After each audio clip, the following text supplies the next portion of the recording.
Porque é o tal negócio, a maioria das pessoas achava que não tem racismo mesmo dentro da educação, né? Não tem, para que vai se falar? E também não tinha material para poder conversar com as crianças, né? Então, foi uma coisa que foi implementada, foi falada, mas eu acho que até agora ela não é bem executada ainda. Porque eu mesma, quando estudei, eu nunca ouvi falar da história da África. Só ouvia falar da plenitude da princesa Isabel, e que viemos felizes e contentes, mas nunca ouvi falar assim nada do que existe, das riquezas que existe lá.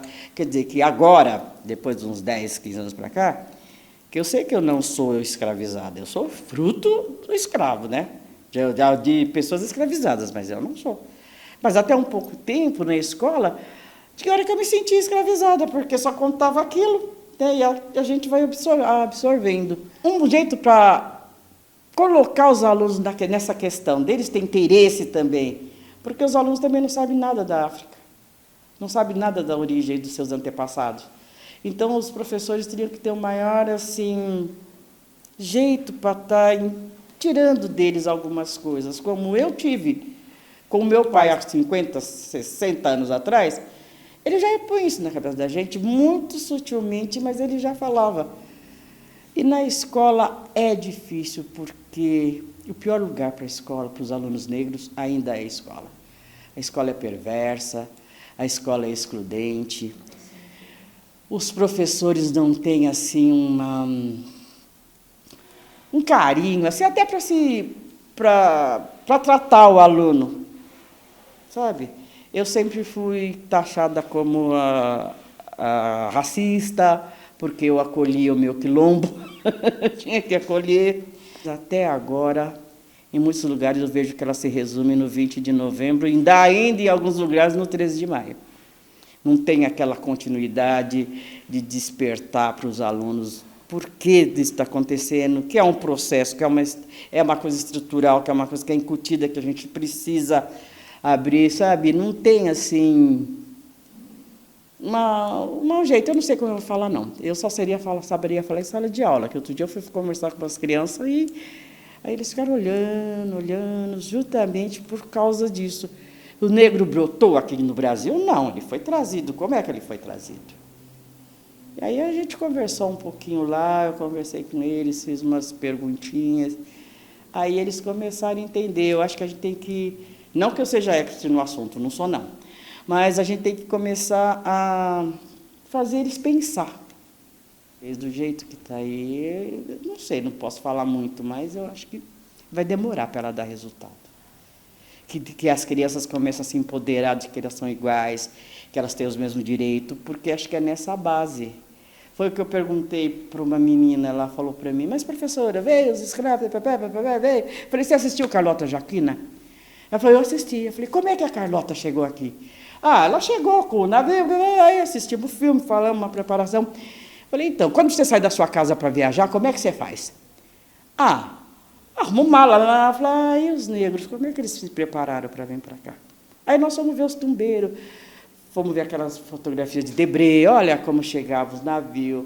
Aí fomos assistir alguns filmes, olha, tá vendo? E como é que a gente está até agora? Então, acho que, pelo que eu observo, está no papel, nas escolas, no 20 de novembro, Júlio das Pretas. Não é só nesses dias que o negro existe, né? Eu sou saudosista, acho que o curso do magistério não poderia ter acabado. Porque agora que essa história de pedagogo ir para a sala de aula, eles não têm a preparação da alfabetização, sabe, de lidar com as crianças. No curso de pedagogia não dá. Eu fiz pedagogia, orientação educacional e administração. Não aprendi nada nas aulas de didática, assim, tudo bem, eu já tinha magistério, eu já estudava, mas para mim ir para uma sala de aula, pegar as crianças do primeiro, segundo ano, não aprendi. Eu acho que teria que voltar e ter essa formação, e história da África também deveria estar no currículo, tanto do magistério como das outras, porque mesmo quando eu fiz história, eu fiz pouco. Depois, quando eu fui fazer uma complementação, que eu estudei mais um pouquinho. Mas a história da África que é contado aí pra gente. A cota é um direito, gente. Eu fui descobrir que a minha mãe não sabia ler nem escrever, eu tinha 15 anos, porque ela era uma analfabeta funcional. Pegava ônibus, contava dinheiro, conversava. Para mim, ela sabia. Por quê? Então, eu acho que a 10 mil, eu acho que ela vai subsidiar muito bem quando a gente for discutir com as crianças, com os alunos, em qualquer lugar, o sistema de cotas. Que ela vai dizer o antes e o depois do negro no Brasil, né? Como ele estava lá, como ele veio para cá e como ele perdurou por todo esse tempo, né? Porque o racismo, por mais sutil, eu sofri muito racismo. Por mais sutil que ele seja, a gente percebe, a gente observa. É que a gente vai criando uma armadura, vai percebendo as coisas, e escola também é bom, porque, como meu pai dizia, se o diploma não te fizer bem, ele vai te fazer falta, então ele tem que fazer bem. A gente aprende a sacar algumas coisas, mas eu percebo, como na escola da minha neta, vão dizer que ela é caramelo. Eu falei, Letícia, onde é que tem a cor caramelo? Ah, vó, mas eu não sou assim como você. Eu falei, não, mas você saiu da sua mãe que é como eu. Você é assim, olha seu narizinho largo, olha você é bundudo, olha seu cabelinho duro, olha a sua característica, né? Nossa, é bom. Então, a gente também, as famílias também têm que começar a incutir nas crianças que ser negro não é um defeito, que o negro é bonito, que tem todos os direitos. Porque a gente não percebe muito isso, e na escola é onde essa coisa se acentua mais. E eu digo assim, até por experiência própria, acho que eu tinha 10 para 11 anos, estava na terceira ou quarta série, não me lembro, e tinha um desfile, né, de 7 de setembro em Osasco, que tinha baliza. E a professora disse que o melhor aluno ia ser a baliza. Interessante, de boa. Ah, neguinha aqui largou brasa, né? Fui a melhor aluna. Tirei as notas, tudo, tirei todas as notas. Faltando uns 10 dias para o desfile, né? Ela chegou muito carinhosa para mim e falou assim, Nayá, se eu te fizesse um pedido, você aceita? Eu falei, o que foi? A mãe da fulana, acho que eu não me lembro do nome da menina, não era Ismênia, não me lembro agora. Está muito doente, e ela gostaria muito que a filha dela fosse a baliza. Apesar que ela tirou uma notinha um pouquinho menor que a sua, mas ela poderia, você não liga, a mãe dela está doente, coitadinha, isso, aquilo. E a minha mãe também já estava se esforçando para fazer a sainha godê lá, que ia para a baliza. E eu cheguei em casa, contei essa história, aí meu pai falou, como que é essa aluna? Falei, minha amiga, não, começou. Ela é branca, ela é preta? Eu falei, não, ela é loirinha, assim. Meu pai falou, então tá bom. Tudo bem, vai para a escola. No outro dia ele foi lá falar com a professora, com a diretora lá. Falou, olha, minha mulher também está doente, e ela também vai morrer se a minha filha não for a baliza. Como é que fica? Ela estudou, ela tirou a nota. E aí, como é que a senhora vai fazer? Porque se a mãe da menina está doente, a minha mulher também está doente. E aí? Olhando bem, ele falou, não era bom, então, para nenhuma das mães morrer, a senhora pôr as duas? Aí a professora ficou meio assim, eu não me lembro muito da conversa, aí fomos nós duas. Mas porque o meu pai, depois, conversando, cigano, foi falando. Então, eu acho que, e conversando com os professores, tendo, assim, uma coordenação pedagógica mais, assim, como é que eu disse, que se interesse também um pouco mais e que ajude mesmo, porque às vezes essa coordenação não, sabe, faz um trabalhinho, né? Analisa o quadro do Debré, mas eu vou analisar o quê? Porque às vezes a gente precisa saber o que eu vou enfocar para as crianças naquele quadro, sabe? Então, eu acho que ainda fica muito a desejar.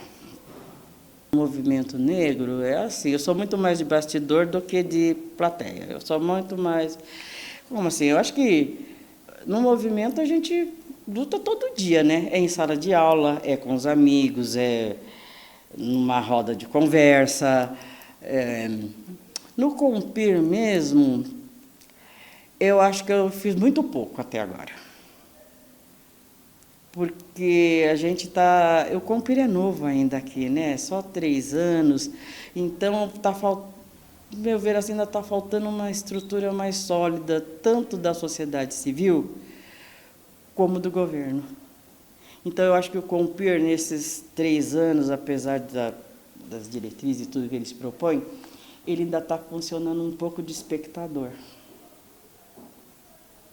teria que assim uma atuação mais conjunta, mais consistente, assim, sei lá. Eu acho que falta alguma coisa. Eu vejo de outros movimentos, também no movimento no Conselho da Comunidade Negra do Estado de São Paulo, eles têm uma atuação um pouco mais aguerrida, sabe? Parece que as coisas caminham um pouco mais. Eu acho que os negros em Osasco ainda estão muito desarticulados. Mas a gente está aqui, né? O Compir aqui, ele é consultivo e deliberativo, né? Então, a gente está aqui, está resistindo, mas, assim, eu falo muito do Compir, mas eu acho que as coisas precisaria de mais exposição, sabe? Chamar mais as pessoas. A gente fala, mas, mas eu faço a minha parte. Nós carregamos o piano e os homens negros tocam, né? Porque as mulheres fazem articulação, desde da escravidão. As mulheres fazem articulação. E a gente não aparece. Não aparece. É difícil, né? Olha também a Teresa Santos. Meu Deus do céu, quanta coisa fez aquela mulher. A gente, às vezes, não vê Sueli Carneiro. Agora a Sueli está com uma visibilidade legal. Mas eu conheço a Sueli desde 1980, no início dela com a Dulce Carneiro, no início do Coletivo das Mulheres Negras, que depois deu a vazão para o Guilherme. E olha, está lutando, e vem lutando, e vem lutando. Agora, mais de 20 e poucos, quase 30 anos, 40 anos que está se falando, né? Teodosina Ribeiro, que foi uma das primeiras deputadas negras em São Paulo. Foi muito difícil, foi uma luta. E foi apagada, ninguém fala nada, não sai. Ninguém esquece, né? O pessoal esquece. Então, a gente precisa mesmo da visibilidade. Precisa para ter um reflexo, né? Para a gente se ver no espelho. Olha, eu estou ali, ela está ali, o outro está ali. Nós estamos nos vendo, né? A Irmandade Negra, né? De São Benedito é uma irmandade que surgiu da necessidade dos negros terem onde rezar, né? Porque a Igreja do Rosário, que era lá em cima, na praça dali, entre a São Bento, naquele Largo de São Bento, a antiga Igreja do Rosário, ela dali passou para o Paissandu e não tinha, criou-se, mas também não tinha, assim, os negros formaram a igreja, mas não tinha como manter a igreja. Então, através das mulheres que sempre faziam os quitutes para vender, fazia a cesta, começou-se a fazer a reza das irmandades. As mulheres eram início das irmandades. Mas como a nossa sociedade patriarcal tem sempre que ter um homem, né, direcionando tudo, fazendo tudo, entrou os homens negros, geralmente maridos daquelas mulheres, para quando se formou o primeiro estatuto, porque tinha que ter o juiz. Não era só a juíza, o juiz. Então, entrou, mas as irmandades veio da necessidade de se ter um espaço maior dentro da Igreja Católica. Então, as irmãs reuniam para rezar um terço, para fazer um batismo, para fazer uma missa, que era uma missa bem levezinha, era só rezar um Pai Nosso, uma Ave Maria. Mas as irmandades foram crescendo, né? Foram crescendo. Dali veio os clubes negros, né? Que teve em São Paulo vários. Eu falo mais de São Paulo, gente, porque eu participei muito mais lá do que aqui, né? Por estar mais na Barra Funda e para lá, então eu participei e eu vi muito mais coisas. As Irmandades Negras é fruto também de um ato político das mulheres, que persistia, né? Não pode vender o doce na porta da igreja, a gente vende na esquina, mas o dinheiro é revertido para as nossas necessidades, para fazer o enterro. Muitos negros, né? Para ter... Tem negros com um cemitério, com campa na Consolação, mas aquela terra foi comprada pelas irmandades para que se enterrasse os seus negros lá também. E as mulheres foram a base, né, do sacrifício. E eu estou até hoje, né, a maior irmandade de São Paulo tem 300, está na Bahia, tem 320 e poucos anos, a do Rosário está com 200, está com 180, a da Casa Verde tem 72 anos, a minha irmandade já tem 32 anos, porque vários coletivos, né, de várias igrejas se forma, se reúne para falar.